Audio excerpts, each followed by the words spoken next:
The business of medicine is constantly changing. The review by Resolve discusses current contract issues for physicians, compensation trends, and tips for a successful career. Every physician's contract and career is different, and nothing in this episode should be considered legal advice. If you have specific questions about your career, please consult with an attorney. Now, on to the show. Bryce Krieger, welcome to the review. Nice to be here. Yeah. Do you want to start out and just give us a little background on yourself? Yeah, absolutely. So, born and raised South Dakota. Being an attorney here for 4 years exclusively with Resolve and physician contracts for the last 3 years. Yeah, awesome.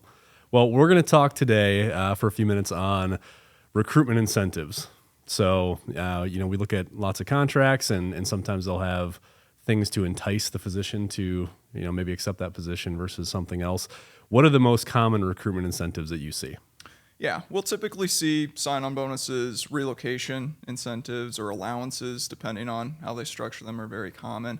We'll sometimes also see student loan repayment as being a common one, but I would say the main two typically are going to be sign-on and relocation incentives. Okay. Anything that is more like, what type of employer is more likely to offer recruitment incentives? Yeah, so I think it depends on usually need more than anything for that employer. Usually specialty physicians tend to receive higher bonuses in that regard, but also more rural employers as well. So if you're in a more desirable location, you're probably not going to see as often as high of incentives from employers. Sure. But typically more rural areas are where we're going to see larger amounts. So if you're taking a job in San Diego, probably less likely to have a really big incentive package than if you're in South Dakota or somewhere else. Okay, good. What how do clients think about recruitment incentives as opposed to the rest of their compensation? When you're having that conversation, do they push them to the side like, yeah, that's an extra, or do they kind of mix it in with the total value? Yeah, I think it's important to mix it in with the total value. I think a lot of clients end up doing that as well, and that's correctly so.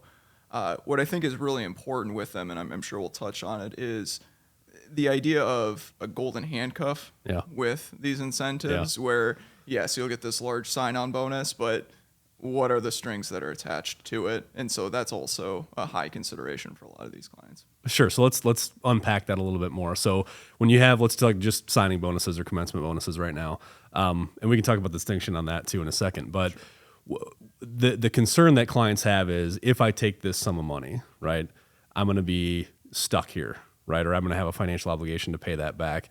How do employers usually structure the golden handcuff? Yeah, so it depends on sometimes, or a lot of times, the size of the incentive that they're providing. Larger the amount of money you're being provided, the longer they expect you to stick around. Usually, I say usually, and what we'll want to see also is forgiveness over that time frame, where a certain percentage of it or an amount is going to be forgiven throughout the term of that agreement or throughout the term of how long they would need to repay that. What's the usual term? Yeah, as just a general rule. Sure. I usually use the rule of thumb about every $10,000 you receive is usually another year tacked on for that repayment incentive. Now, if you're receiving $75,000 or so, you're probably not going to see a 7-year time frame on that. Usually caps out at around 5 years. Sure. But usually that 1 year for every $10,000 is a pretty common rule of thumb. Gotcha. So the more the amount is, the longer you can expect them to want to keep you there. Do most contracts, you said that it's kind of prorated, do most contracts start out in a prorated fashion, or is it kind of you have to stay all 5 years to have it repaid? I would say 3/4 will have some forgiveness on it. Usually it's going to be yearly. We like to try to get that down to monthly if possible, right? The more proration, the better, just so that way if there's any partial year termination that you can still receive some forgiveness in that year.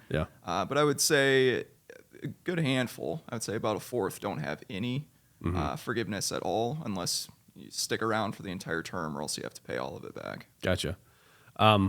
Do many tie in the forgiveness to type of termination, meaning let's say it's a no-fault termination by the physician versus by the employer? Do you see distinctions on that a lot or no? From employers, not as often. Right, yeah. Right. It typically comes back as regardless of how this contract ends, right? We want you to repay that. we don't prefer that. Sure. Right? We'd want to make sure the client is protected for situations outside their control, but employers aren't typically looking at that as much as we would like. Gotcha. Okay. So be careful on the golden handcuffs, right? And understand that component to it. How about the distinction between timing of when I sign a contract versus when I start the job? How are these recruitment incentives structured, or what are your options, I guess, on how they can structure that? Yeah, so most employers will structure them where you receive it once you start, right? 30 days within the effective date or within your commencement date whenever you start. So kind of that first payroll-ish type of thing. Yeah. And sometimes that doesn't really work as well for especially new grads that are coming into their first position, as they'd like to supplement their income until they start receiving the larger paychecks from the first attending position. Yeah.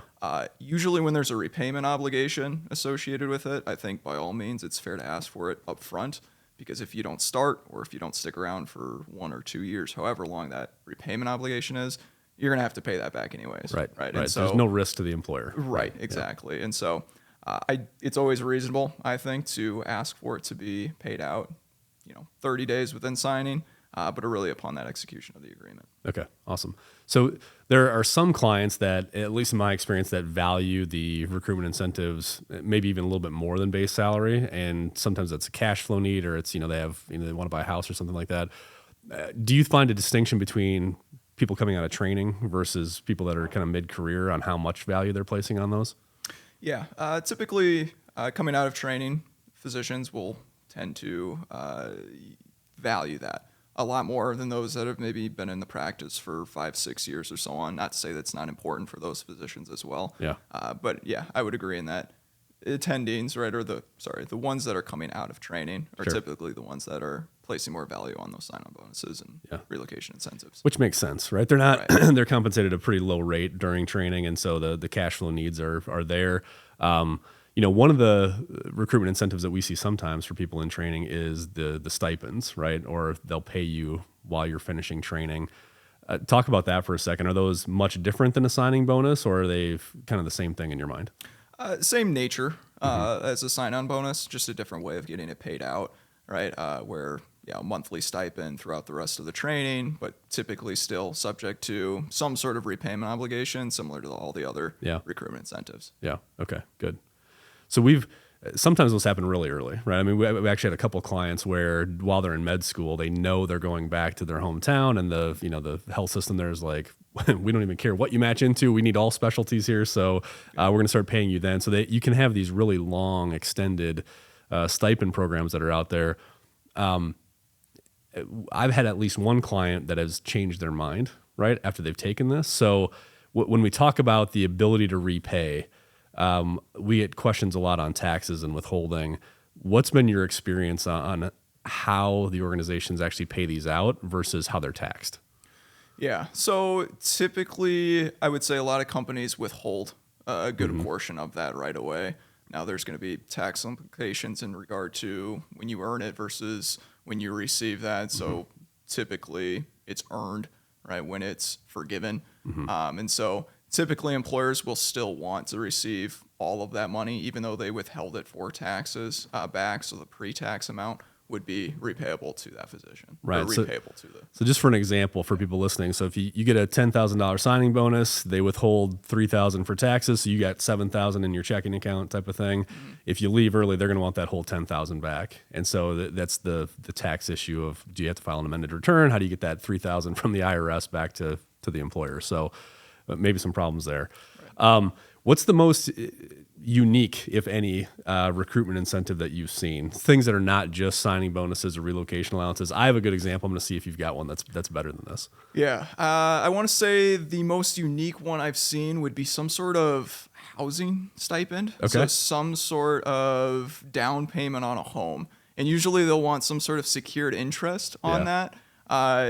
And that's going to have a longer repayment obligation associated with that too. But I would say that would be the most unique one, where it actually had to deal with receiving a security interest on this home that they're helping this physician purchase. Sure. So my example is, we have a couple clients that have gotten like private flights to come interview, to come house hunt, right? And so it's like they're sending out the charter plane to go get them. They're not riding on United or American or all these other airlines. So I thought that was kind of outside the norm too. You and I are both golfers. Anybody getting golf memberships? Not yet. Not yet. Maybe we should start pushing for that. That's a good idea. Yeah, we need to get that. Okay. So kind of the takeaways on recruitment incentives are, one, can be really good from a cash flow standpoint if you need that up front, can be helpful to win a physician over, right? If one place has a huge signing bonus and the other one doesn't, often that can make the difference. Be very careful on termination and golden handcuffs and what that looks like, and also understand when it's going to be paid. Is it paid on signing, or is it actually paid when you start? Anything else you want to touch on that? I think that encapsulates it all. Perfect. Thanks for talking about recruitment incentives. Absolutely.